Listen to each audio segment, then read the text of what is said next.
action figure refreshes are calculated events. These are done deliberately to both sell more product, but more importantly, to rekindle retailer interest in an existing toy line for a second season. That is why toy lines are constantly going through packaging and thematic changes year on year. Hi, this is Scott ToyGuru Neitlich. I've had the blessed fortune to have worked in the toy industry on a lot of great collector lines, and I'm also personally a collector, which has given me some interesting insights. And today, I'm going to talk about one of those toy lines I worked on, Masters of the Universe Classics, in terms of toy refreshes and how that played into the 2000X series. Just like the toy line, what is called the 2000X series of He-Man, or more commonly the Mike Young Productions animated series that ran in the early 2000s, went through a huge refresh between Season 1 and Season 2. And this is literally a mirror of what happens on shelf. Going back to my Star Wars example, action figures go through a visual and thematic packaging change year on year very deliberately. This is done, as I said, to keep retailers interested in why they should carry a line in a second year, because there's now a new look and a new reason. All right, so Star Wars aside, let's go back to Masters of the Universe and the 2000X series. So the first season which aired was essentially themed He-Man and the Masters versus Skeletor and the Evil Warriors. Very straightforward, very traditional, essentially a retelling of Filmation. The second season was rebranded and rethemed as Masters of the Universe versus the Snake Men. And this was done both to introduce new characters into the lineup, but more importantly, it was done to keep retailers interested in the product line by introducing not only new villains, but new packaging. So looking back, the first year of packaging was on a kind of a red explosion card, which was a bit of a homage to the vintage line, which were on kind of red explosion cards. And, this was the first time He-Man had been retail in years. It was fresh, it was new, it looked awesome, and everyone was excited. Plus, there was a new animated series, and having content and product together is really the key to success. Now, as we fast forward to Season 2, you would see literally the same characters, what are called refreshed, in brand new packaging, which was now green and had a revised logo. There were new characters, obviously, and there were new versions of characters like Snake Armor, He-Man, and obviously all the Snake Men. I'm using this buzz-off to buzz-off sort of apples-to-apples example just to show how a toy can be refreshed based on packaging and theme alone. And of course, this new green packaging wasn't just limited to the basic figures, but it permeated throughout the line on all the SKUs, so that you got a brand new look at retail and essentially excited the toy buyer to give that line real estate in the toy aisle for that second year. That's really what the toy business is all about, is getting that real estate in the toy aisle. All right, so that was Season 2. What about Season 3? I did a whole video on this, and if you haven't watched it yet, I actually suggest pausing this one and checking out that video first. There's a link here above. Essentially, the Season 3, which I explained in the video, was much like Season 2 was all about the Snake Men. Season 3 was all about Hordak, and this was very much picked up in the Masters of the Universe Classics line in the bios and in the story. We sort of continued that based on the notes of what would have been Season 3. This was all very mathematical and very scientific. It followed along with that same formula of essentially each season having a new theme and new colors and new packaging. So that was basically the template that was going to be followed. So when it comes to classics, we wanted to kind of follow this template as well, in addition to build a world that justified literally the greatest number of characters and the most amount of product we could sell, because, well, at the end of the day, we wanted to sell as many toys, but we also wanted to create a world that would be as inclusive to all the different areas of Masters of the Universe. But what I was also doing was trying to find ways to fit all of this within the structure of the 2000X series. So essentially, as I explained in the previous video that was flagged on that Hordak image a few moments ago, the Masters of the Universe Classics line was envisioned by me from a bio standpoint as being a way to bring all of the lore into the template of 2000X and continue the 2000X series in a logical, formulaic way that would get to all of this lore. So let me kind of explain how that worked, and it really was the mini comics that did this. So looking back at the final mini comic in the vintage era, which was the Power of Grayskull part 1 of 3, where parts 2 and 3 never shipped, this was doing the same thing in the vintage line. It was offering a refresh to the vintage line that was now going to be Powers of Grayskull, new packaging. It was going to focus on Hero and Eldor and bring in the Giants. So same exact thing as the Snake Men and Horde refreshes from the 2000X. The Powers of Grayskull refresh was the same. It was a refresh for the vintage line. For the exact same reasons, to rekindle retailer interest, give new themes to the line, and justify more toys.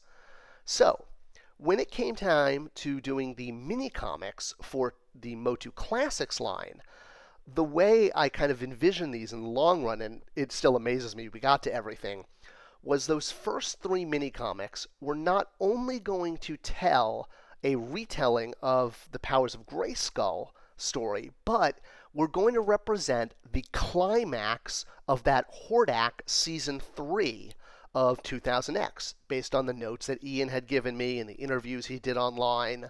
Again, you can go back to that previous video and check out the details.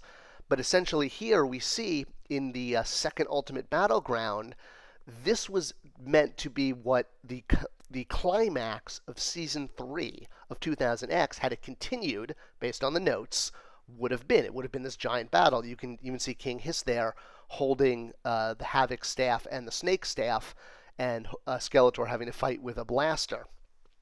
So at the end of the battle, then the idea was to set up Season 4 of 2000X. Now, we didn't have notes for what would have happened in Season 4, but based on the lore and the history, and my best guess, and getting it all inclusive, the idea was Season 4 of 2000X, hypothetically, would have been New Adventures. So the idea was these first 3 mini-comics both represented the finale of Season 3 and then set up Season 4, the idea of He-Man and She-Ra going into outer space. All right, so that then brings us to the 5th mini-comic, skipping over the 4th one because the 4th one is kind of a flashback mini-comic telling the origin of Skeletor. It's kind of a one-off and was actually based on a script I wrote for a standalone DVD movie that I had pitched for Masters of the Universe to do the origin of Skeletor. So that became the mini-comic. This mini-comic, number 5, so this was meant to be the conclusion to Season 4. So Season 4 would have been New Adventures, and if you want to see what happens, just go watch the New Adventures cartoon show and imagine that in 2000X style, with 2000X elements. And then come back here to issue 5 of the mini-comic. This was designed to be the finale to Season 4, where now He-Man and we had She-Ra go as well, because in 2000X we would have included She-Ra, ideally, and their final battle against Horde Prime, being the sort of bad guy behind the bad guy revealed throughout the season for New Adventures, that the Space Mutants were really, there was a whole thing with the Horde Empire. So what you're seeing here is the conclusion to Season 4, the finale, and the final battle. Think of it like a 2-part episode that would have wrapped up Season 4 of New Adventures and would have concluded with, quote-unquote, the final battle of He-Man versus Skeletor in front of the Temple of Power on Tralla. And this would have been the giant, huge battle that would have concluded Season 4. So Season 1, He-Man versus Skeletor. Season 2, Snake Men, Season 3 Hordak, Season 4 New Adventures, and then this image here is kind of representing what's to come in Season 5 and 6. Now that He-Man has defeated Skeletor, he's going to return to Eternia, and we're going to get into things like the son of He-Man and the son of Skeletor, and the storyline will continue to evolve and go forward. And that brings us to issue 6. So issue 6 was essentially now both the season premiere of season 5 and then the conclusion of season 5. So sort of all of season 5 of 2000X, or at least how I envision it, again following that formula of refresh, new theme, new packaging, new bad guys. So the mini-comic opens with He-Man returning to Eternia after Season 4's New Adventures in Outer Space. So here he is literally on the opening panel, returning, which is actually mirroring the opening panel of the previous mini-comic where they're approaching Horde World. That's all done as a visual, deliberate tool in comic book medium, which I totally stole from Eric Larson, who does it all the time in Savage Dragon. And so now you have Season 5 unfolding where Adam needs to step up and become King He-Man because he's found out that Randor has passed. He reunites with Teela, who is now the Sorceress, because as mentioned in the previous video, once King Hiss bit the Sorceress, that was kind of it, and Teela was going to have to step up to that. That's from Ian's notes. And we get introduced to our new characters to refresh the toy line. Again, all within that formula established by the first 2 seasons, going from Masters of the Universe to Masters of the Universe versus the Snake Men. So this is the Season 5 refresh. And then now here, while that was the premiere of Season 5, we now fast forward, you'll see the caption 4 months later. So we kind of skip over now the bulk of Season 5, which was all of this stuff with the new Masters and things on Eternia and having adventures. All these episodes are happening, and then we jump to the season finale 4 months later. So I didn't write all of Season 5, I just wrote sort of the premiere and the finale and then squished them together into one mini-comic.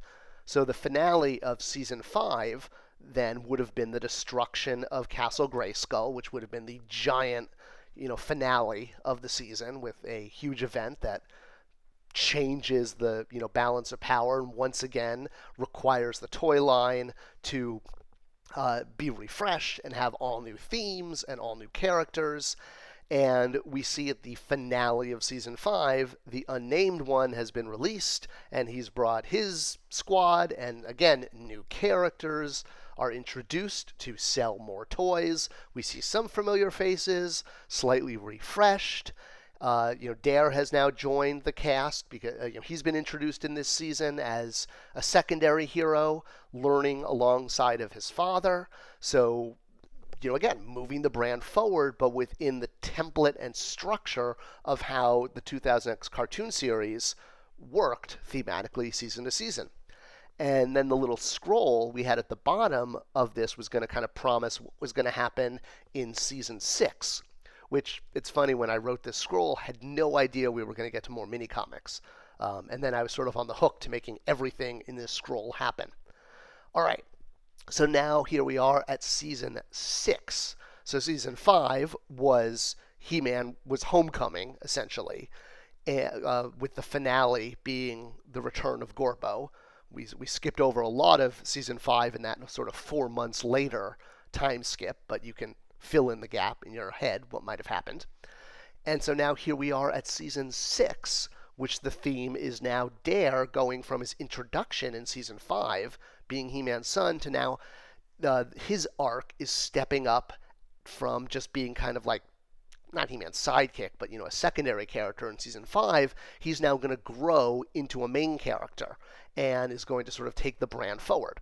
So again, you have more characters introduced, you have the new Evil Warriors refreshed, Beastman is there, a little different, but there's also new characters. And then the season finale of Season 6 was essentially another 2-parter. So the first part would have ended with the destruction of Eternia.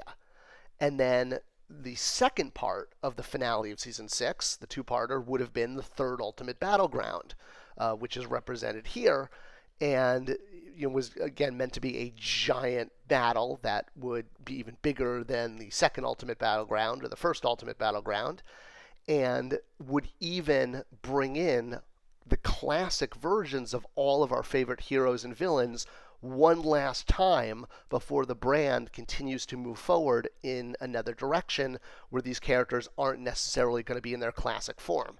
So the whole point of this magic spell was done to sort of one last time, let's just get, a He-Man versus Skeletor in there. And everything concludes then with the finale is looking ahead at Season 7, which is going to be Dare versus Skeletine. And this was all set up with this panel. There's a lot of details here, actually. So not only was Season 7 would have been Dare versus Skeletine, but you would have seen a refresh of Castle Grayskull, where it is now sort of an energy castle, because the castle's been destroyed, but we still need something to protect the power of Grayskull. And the idea was the Sorceress and He-Man and others were going to create this mystical version of the castle that was all clear. And this was done both from a story standpoint to bring Castle Grayskull back, but in a different, refreshed way, but also in a hypothetical toy line, you would have then been able to sell the Castle Grayskull playset in an all-new color using the same tool. So, all of this was also done from a marketing and a logistics standpoint, thinking as we're refreshing the story, how can we include toyetic elements that are going to help the line continue to sell? And this is, all the idea that the line is still hypothetically at retail and sold mainly to kids. So here we have, Castle Grayskull 2.0 that is now made of mystical energy, so you can resell it, and kids can have like sort of a clear blue energy version. Hero is there as kind of a guide. So is Skeletor, but who's now back to being Keldor, and they actually drew him incorrectly here. I'll do a whole video about some of the mistakes from this mini comic that weren't drawn correct. And you have Horde Prime back, trapped in the crystal, and then the secondary character. So now He-Man is taking a step back and becoming a mentor and a secondary character to his son, who is now taken over the lead in Season 7. And that's basically it. That is kind of the story of Masters of the Universe, how it evolves from He-Man versus Skeletor through new adventures all the way through sort of evolving into Dare versus Skeletine and taking it to that final level, which was kind of the last place the vintage line was going to go. And that was very much deliberate, was to get everything from the vintage line within continuity, but also within the formula of how 2000X worked as both a cartoon series and as a product line, offering each season refreshed in terms of packaging, in terms of new characters, in terms of new themes. And if 2000X had kept going, that's kind of how I envisioned it would have worked. And the idea was to use those mini comics and the bios to tell that story and keep 2000X going to its logical conclusion. And now, taking a step back and sort of looking at everything, you can see how a story that started with Randor versus Keldor and then became He-Man versus Skeletor goes through all of the vintage material, including Hero, including Son of He-Man, including New Adventures, ideally including She-Ra, in a hypothetical world where the licensing rights work out. And now we have this huge story arc and this entire 2000X story to enjoy. And hey, since we didn't get to do it in an animated series, at least we got to do it in mini comics. And instead of the 2000X line at retail, at least we got Masters of the Universe Classics offered online to continue telling that story in toy form. So, it's all kind of one giant story tied together by classics. And that was kind of the idea. I hope it worked, and I hope you enjoyed this video. In fact, if you did enjoy this video, I would love to hear about it in the comments, subscribing, ringing the bell, giving me a thumbs up, and I'll keep making more of them. So let me know what else you'd like to hear about, and we'll keep adding videos to this channel. Thank you guys for watching. See you around the internet.